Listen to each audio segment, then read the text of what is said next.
Thank you, thank you, thank you. Please, if you have a seat, be seated.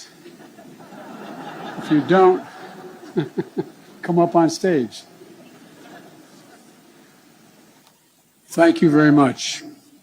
It's a great honor to be here. Mr. President, they tell me you're over there somewhere. There you are. Thank you, Mr. President.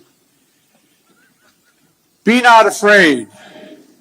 These were the first words at the first public address of the first Polish Pope after his election in October 1978. They were the words that would come to define Pope John Paul II. Words that would change the world.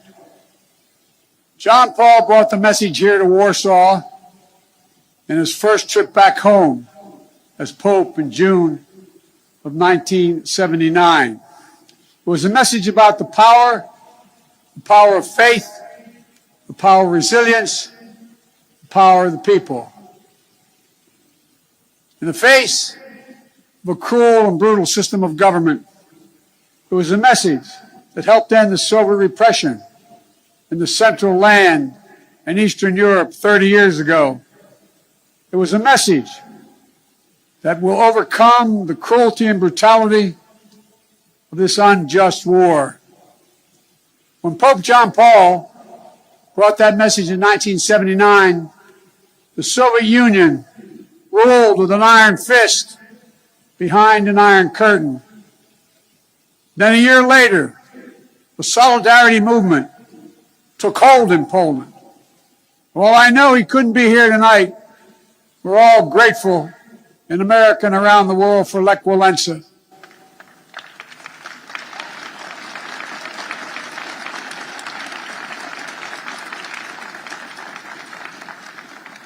Reminds me of that phrase of philosopher Kierkegaard. Faith sees best in the dark. And they were dark moments. 10 years later, the Soviet Union collapsed, and Poland and Central and Eastern Europe would soon be free. Nothing about that battle for freedom was simple or easy. It was a long, painful slog, fought over not days and months, but years and decades. But we emerged anew in the great battle for freedom, a battle between democracy and autocracy, between liberty and repression, between a rules-based order and one governed by brute force. In this battle, we need to be clear-eyed. This battle will not be won in days or months either. We need to steel ourselves for the long fight ahead. Mr. President, Mr. Prime Minister, Mr. Mayor, members of the Parliament, distinguished guests, and the people of Poland, and I suspect some people of Ukraine that are here. We are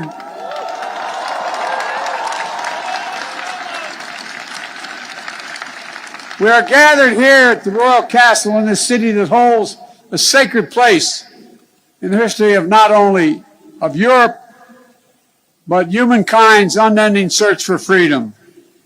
For generations, Warsaw has stood where liberty has been challenged and liberty has prevailed. In fact, it was here in Warsaw when a young refugee who fled her home country from Czechoslovakia was under Soviet domination came back to speak and stand in solidarity with dissidents. Her name was Madeleine Koval Albright. She became one of the most ardent supporters of democracy in the world. She was a friend with whom I served, America's first woman Secretary of State. She passed away 3 days ago. She fought her whole life for essential democratic principles. And now, in the perennial struggle for democracy and freedom, Ukraine and its people are in the front lines, fighting to save their nation. And their brave resistance is part of a larger fight for an essential democratic principles that unite all free people. The rule of law, fair and free elections, the freedom to speak, to write, and to assemble, the freedom to worship as one chooses, freedom of the press. These principles are essential in a free society. But they have always been under siege. They've always been in battle. Every generation has had to defeat democracy's moral foes. That's the way of the world. For the world is imperfect, as we know, where the appetites and ambitions of a few forever seek to dominate the lives and liberty of many. My message to the people of Ukraine is a message I delivered today to Ukraine's foreign minister and defense minister, who I believe are here tonight. We stand with you. Period.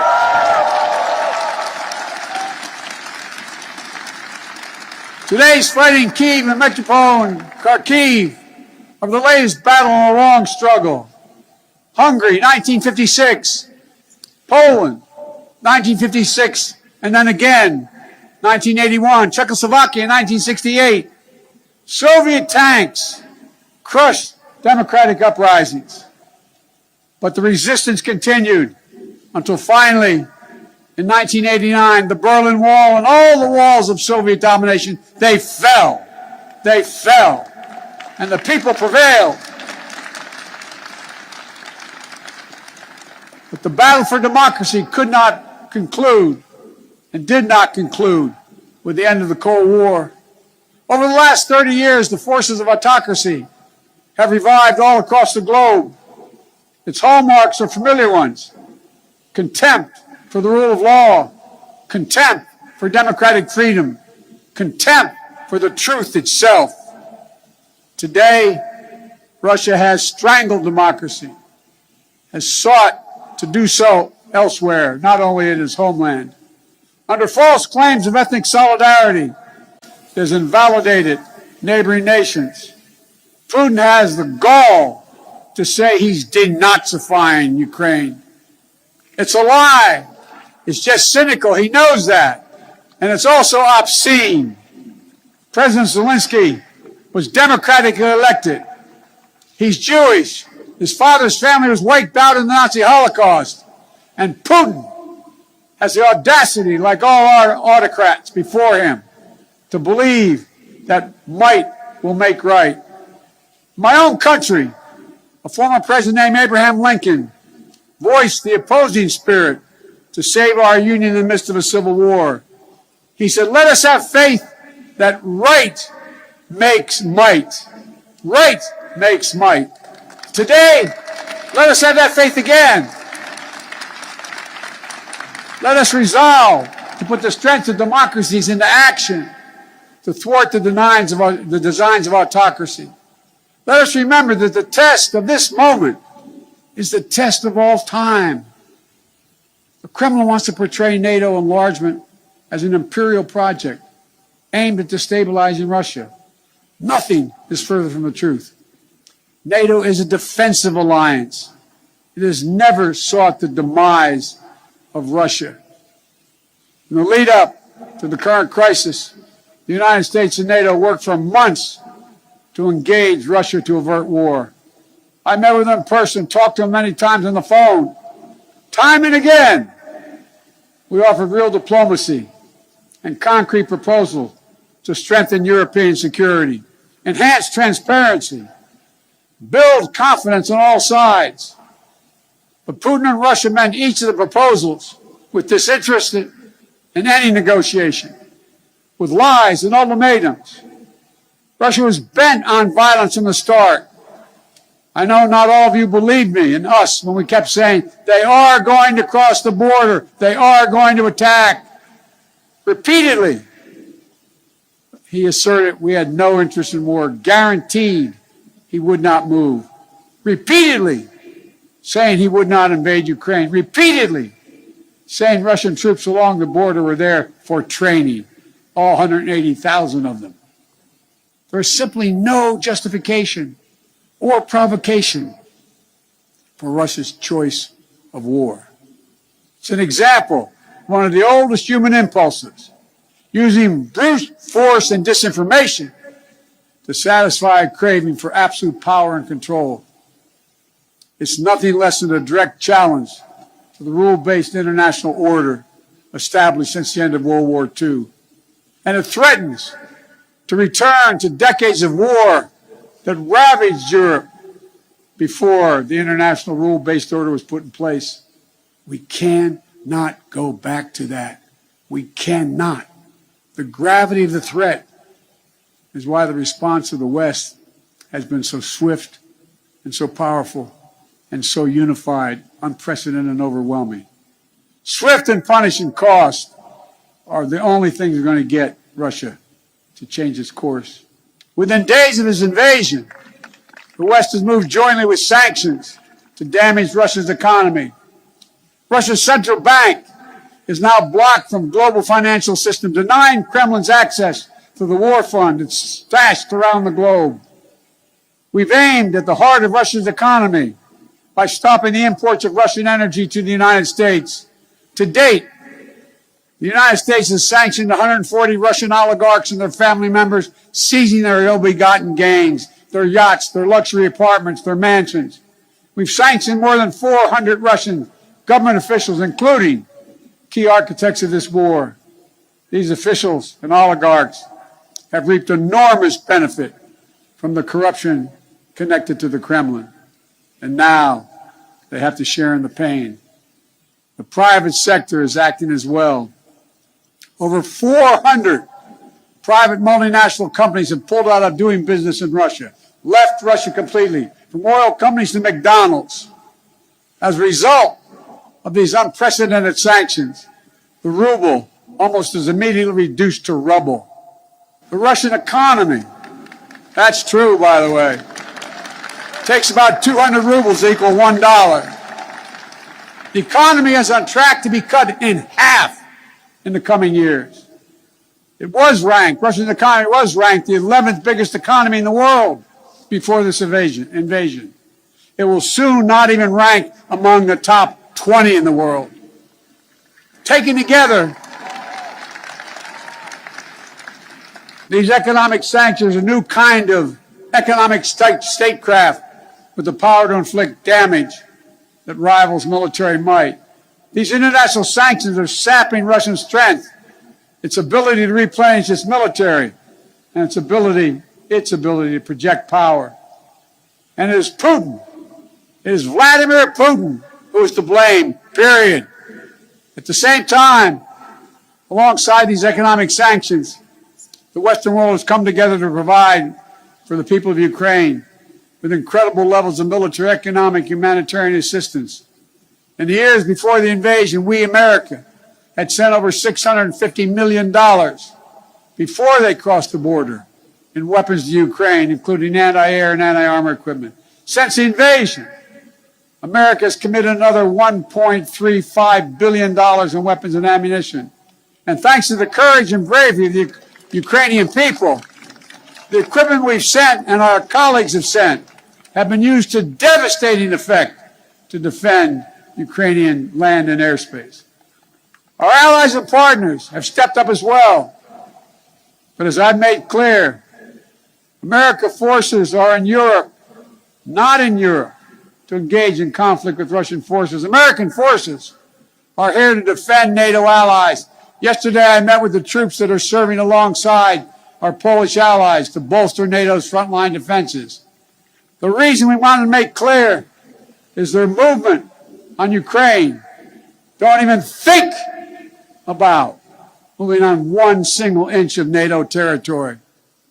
We have sacred obligation. We have a sacred obligation under Article 5 to defend each and every inch of NATO territory with the full force of our collective power. And earlier today, I visited your national stadium where thousands of Ukrainian refugees are now trying to answer the toughest questions a human can ask. My God, what's going to happen to me? What's going to happen to my family? I saw tears in many of the mothers' eyes as I embraced them. They're young children. They're young children, not sure whether to smile or cry. One little girl said, "Mr. President," she spoke a little English, if my brother and my daddy, are they going to be okay? Will I see them again? Without their husbands, their fathers, many cases, their brothers and sisters who stayed back to fight for their country. I didn't have to speak the language or understand the language to feel the emotion in their eyes, the way they gripped my hand. Little kids hung onto my leg, praying with a desperate hope that all this is temporary. Apprehension that they may be perhaps forever away from their homes. Almost a debilitating sadness that this is happening all over again. But I was also struck by the generosity of the people of Warsaw, for that matter, all the Polish people, for the depths of their compassion, their willingness to reach out, for opening their hearts. Say to the mayor and the premier, they're opening their hearts and their homes simply to help. I also want to thank my friend, the great American chef, Jose Andres, and his team for help feeding those who are yearning to be free. But helping these refugees is not something Poland or any other nation should carry alone. All the world democracies have a responsibility to help, all of them. And the people of Ukraine can count on the United States to meet its responsibility. I've announced 2 days ago we will welcome 100,000 Ukrainian refugees. We already have 8,000 a week coming to the United States of other nationalities. We'll provide nearly $300 million in humanitarian assistance, providing tens of thousands of tons of food, water, medicine, and other basic supplies. In Brussels, I announced the United States is prepared to provide more than $1 billion in additional humanitarian aid. The World Food Program told us that despite significant obstacles, at least some relief is getting to major cities in Ukraine, but not Mariupol, because Russian forces are blocking relief supplies.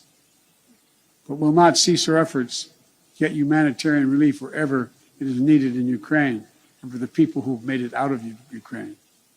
Notwithstanding the brutality of Vladimir Putin, let there be no doubt that this war has already been a strategic failure for Russia already.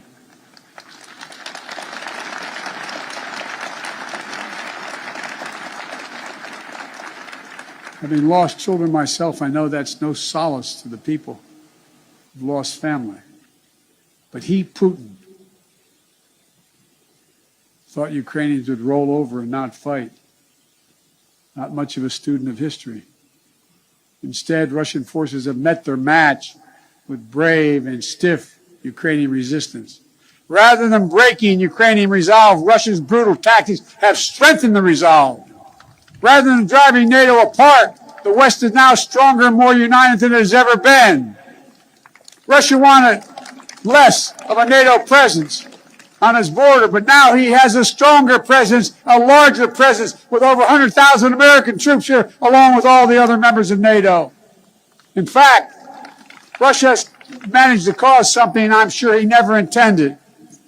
The democracies of the world are revitalized with purpose and unity found in months that we'd once taken years to accomplish. It's not only Russia's actions in Ukraine that are reminding us of democracy's blessing. It's our own country, his own country, the Kremlin. It's jailing protesters. 200,000 people have allegedly already left. There's a brain drain leaving Russia, shutting down independent news. State media is all propaganda, blocking the image of civilian targets, mass graves, starvation tactics of the Russian forces in Ukraine. Is it any wonder, as I said, that 200,000 Russians have already left their country in 1 month? A remarkable brain drain in such a short period of time. Which brings me to my message to the Russian people. I've worked with Russian leaders for decades. I sat across a negotiating table going all the way back to Soviet Premier Alexei Kosygin to talk arms control at the height of the Cold War. I've always spoken directly and honestly to you, the Russian people. Let me say this if you're able to listen. You, the Russian people, are not our enemy. I refuse to believe that you welcome the killing of innocent children and grandparents, or that you accept hospitals, schools, maternity wards, and for God's sake, being pummeled with Russian missiles and bombs, or cities being surrounded so that civilians cannot flee, supplies cut off, and attempting to starve Ukrainians into submission. Millions of families are being driven from their homes, including half of all Ukraine's children. These are not the actions of a great nation. Of all people, you, the Russian people, as well as all people across Europe, still have the memory of being in a similar situation in the late 30s and 40s. Situation in World War II, still fresh in the minds of many grandparents in the region. Whatever your generation experienced, whether it experienced the siege of Leningrad or heard about it from your parents and grandparents, train stations overflowing with terrified families fleeing their homes, nights sheltering in basements and cellars, mornings sitting through the rubble in your homes. These are not memories of the past, not anymore, because it's exactly what the Russian army is doing in Ukraine right now. March 26, 2022, just days before you were a 21st century nation with hopes and dreams that people all over the world have for themselves and their family. Now, Vladimir Putin's aggression have cut you, the Russian people, off from the rest of the world. And it's taking Russia back to the 19th century. This is not who you are. This is not the future you deserve for your families and your children. I'm telling you the truth. This war is not worthy of you, the Russian people. Putin can and must end this war. The American people will stand with you and the brave citizens of Ukraine who want peace. My message to the rest of Europe, this new battle for freedom has already made a few things crystal clear.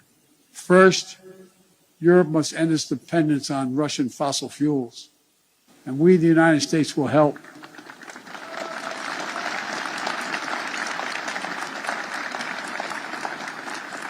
That's why just yesterday in Brussels, I announced a plan with the President of the European Commission to get Europe through the immediate energy crisis. Over the long term, as a matter of economic security and national security for the survivability of the planet, we all need to move as quickly as possible to clean, renewable energy. And we'll work together to help get that done so that the days of any nation being subject to the whims of a tyrant for its energy needs are over. They must end. They must end. And second, we have to fight the corruption coming from the Kremlin to give the Russian people a fair chance. And finally, most urgently, we maintain absolute unity. We must among the world's democracies. It's not enough to speak with rhetorical flourish of ennobling words of democracy, of freedom, equality, and liberty. All of us, including here in Poland, must do the hard work of democracy each and every day. My country as well. That's why I came to Europe again this week with a clear and determined message for NATO, for the G7, for the European Union, for all freedom-loving nations. We must commit now to be in this fight for the long haul. We must remain unified today and tomorrow and the day after, and for the years and decades to come. It will not be easy.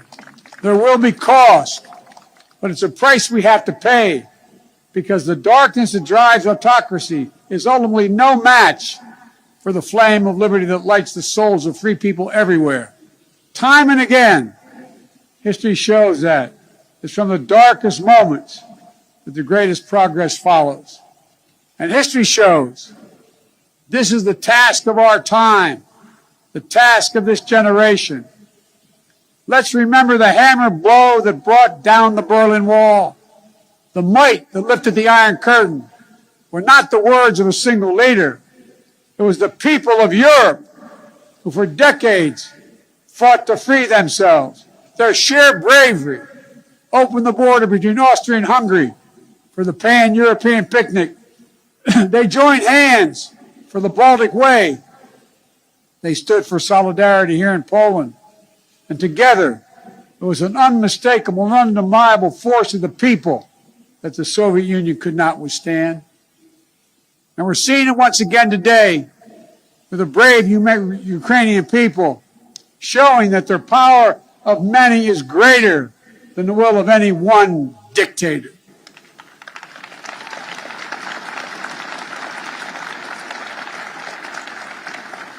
So in this hour, let the words of Pope John Paul burn as brightly today. Never, ever give up hope. Never doubt. Never tire.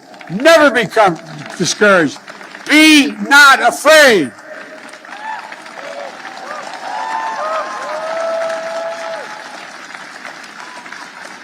A dictator bent on rebuilding an empire will never erase a people's love for liberty.